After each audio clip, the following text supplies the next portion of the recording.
So yun guys, another update naman ang ating gagawin ngayong September 24, 2023.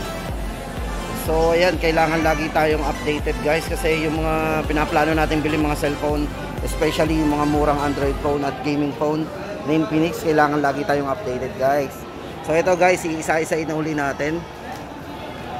Yan, sa mga nagpaplano pa lang bumili, yung ito latest to guys, check natin yan, si 05G.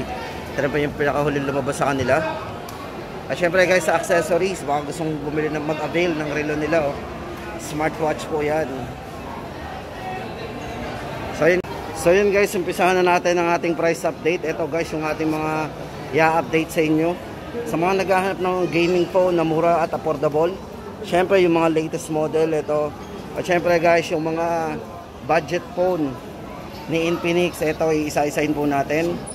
Very affordable po yan guys. Ito guys, umpisa na natin doon sa pinakamura. Sa naghahanap ng Android phone na very affordable, ito Smart 7 guys, ito naka 64GB internal storage na po yan, 7GB of RAM. Price po nito ngayon is 3,499, napakamura kasi discounted po siya ng 300. Till supply last po yan, so tuloy-tuloy pa naman po yung kanilang yung markdown price. Yan yung promo nito. Ito guys, size ng screen nito naka 6.6, big high definition na naka sunlight readable display. So meron siyang 5,000 mAh big battery. So ayan guys, sa mga naghahanap ng Android phone na affordable, na may malaking internal storage at may mataas na ring RAM. So ayan, Smart 7, 3,499. Syempre guys, hindi rin pa huli sa si Hot 30i. Ito, mura din to guys. Ito, sa halagang 4,499. For Hot 30i, 128GB na po to, 8GB RAM, 128. So ito pinaka 6.6 high definition. Then naka 90Hz na rin po yung refresh rate ng screen nito. So meron na rin siyang fast charging na 18 watts. Tapos meron siyang 5,000 mAh big battery.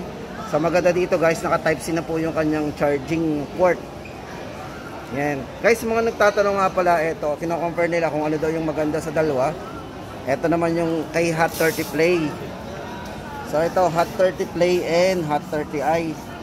Tama ba sa mga nagtatanong sa atin? Ito na guys, ang difference ng dalawa.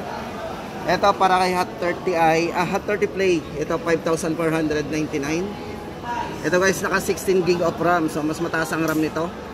Tapos ito ay naka 6.82, mas malaking size ng screen nito kung mahilig kayo sa malaking screen. Compare doon sa kay Hot 30i na 6.6. Yan. Tapos dito battery din, may mataas na battery ito, 6,000 mAh big battery na yun, 18 watts. So ang mga lamang nito, yung size ng screen kung mahilig kayo sa malaking screen, then yung RAM nito mataas, then yung battery. Tapos ang additional lang sa kanya is 1,000, so 5,499. So yun guys ang ating update. So dito naka NFC na rin yan, near field communication. So yun guys ang ating update para kay Hot 30 Play. Tapos guys, lipat tayo. Ito naman ang update natin para kay Hot 30. Hot 30. Yan. So ito guys, Free Fire, Infinix Free Fire. So Hot 30. So ito pasok to sa gaming natin, budget na gaming phone. Kasi ito 6,999 lang. Meron na siyang size na screen na 6.78, naka Full HD+. Then naka 90Hz na po yung refresh rate nito. At yung kanyang design is naka punch hole display na po. Tapos fast charging, 33 watts with 5,000 mAh battery. Naka Type-C na po yan. At isa pa dito, maganda dito, meron siyang malaking internal storage na 256GB at 16GB of RAM. So yung processor po nito, yung chipset, naka Helio G88 na po yan. So ayan na po, tama-tama, pang gaming na po talaga to. Sa halagang 6,999. So tandaan po natin, Infinix Hot 30. So ayan. Tapos ito naman guys, ang update natin para do sa mga model ni ito, Note series naman tayo. Unahin na natin si Note 12. Ito guys, si Note 12. 128GB po nito. Ito guys, sa mga naghahanap ng Infinix Note 12. Guys, ito naka-promo to. Bali yung 128GB po nito ngayon ay 8,000 na lang. So 8 gig 128. So ito naka Helio G96 po yan. Sa mga gamer, tamang-tama sa inyo to, sa mga mahilig maglaro. Syempre may mataas na rin ano to, resolution. Guys, sa screen ito naka AMOLED display na po yan. 6.7 ang size ng screen nito, naka full HD true color display. Tapos naka Helio G96 para sa gaming chipset natin. At yung RAM po nito naka 13 GB of RAM. Ang nipis po naman ng screen ng kanyang ano is naka 7.8mm ultra sleek design. So 33 watts plus charge with 5000 mAh big battery. At sa camera guys, meron na siyang 50 megapixel ultra night triple camera. So yun guys ang update natin. At para naman doon sa 256 gig po nito, baka naghahanap kayo ng 256 gig. So 9,000 po yung price natin doon. Yan.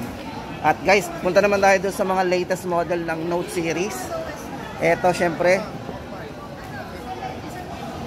Note series. Ito yung LTE version. At so ito guys, abot pa po kayo. Good news to doon sa Note series natin. Para sa Note 30 na LTE version, ito guys may dalawang variants. Pero maganda dito guys, doon sa 256 gig, same price po sila ng 128 gig. Kaya kung tayo pupunta dito sa store, dito sa Lipa, available po yan. So yun ang price po nila. Same po yung price nila sa 128 at saka sa 256. So makaka-discount po kayo dito. Yan. So guys, ito basahin natin yung kanyang mga specs. So ito guys ay naka Helio G99, ultra powerful signal. At meron na siyang 16 gig extended RAM, 128 storage, at syempre available din sa 256. Then 45 watts fast charging, plus meron siyang bypass mode. Yan. 6.78 size ng screen na naka full high definition plus 120 Hz na po yung refresh rate ng screen, at meron siyang iCar display. So yun guys ang ating update para kay Infinix Note 30.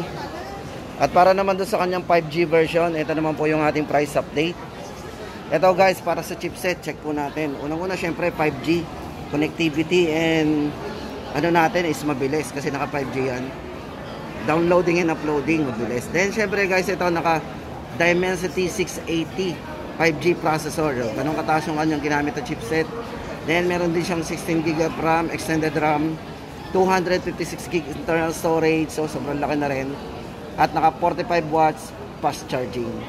Plus bypass mode, size ng screen 6.78 full high definition din. At 120 Hz po yung kanyang refresh rate with iCar display. So protected po yung ating mata kahit nababad tayo dito sa phone na to. Tapos ayun guys, ang update natin 9,999. At syempre guys, sa mga ito, sa naghahanap ng latest model ni Infinix guys, ito kaka-release lang nito. Ito yung kanilang latest model. Ito si Infinix Zero 30 5G. So ito, price natin kitang-kita, 14,999. Size ng screen naka 6.78 AMOLED plus 144 Hz. Grabe. Ano yan, napaka-smooth yan. Then naka 3D curved display po yan. Tapos yon, 21 gig extended RAM, taas ng RAM nito kasi meron siyang 12 gig of RAM plus 9 gig extended RAM. So naging 21. Tapos ito, Dimensity 8020 5G powerful processor ang ginamit sa kanya. Then sa camera guys, ito, isa sa mga highlights po niyan, ito meron siyang 50 megapixel sa front na camera. So pwedeng-pwede sa mga vlogger yan. Tapos ang maganda dito guys, ito ay naka 4K resolution with 60 frame per second. So ibig sabihin nun guys, ay napaka-smooth nito. Pag ito yung ginagalaw natin, para kayong naka-gimbal. So yun, iwas lag at saka napaka-smooth ng video nito pag nag-record tayo ng video kasi naka 4K resolution yan. So yun guys, price update natin dito sa bagong model nila na 030 5G 14,999. Tapos syempre guys, sa mga naghahanap naman ng 05G 2023, available pa rin po. Ito same price pa rin, 11,999. Ito guys, naka 256 gig, 13 gig of RAM. So sa chipset, ito ay naka MediaTek Dimensity 1080 5G powerful monster processor. So price update natin dito guys, ito ay 11,999. So So ayan, size ng screen daw, naka 6.78, Full HD din, 120Hz, ultra smooth display. Then sa camera, meron siyang 50MP triple camera para sa ultra nightscape. So yun guys, ang ating update para dito kay Infinix Hero 2023. So 11,999. So yun guys, sa ngayon, ito na yung ating update kay Infinix September 24, 2023.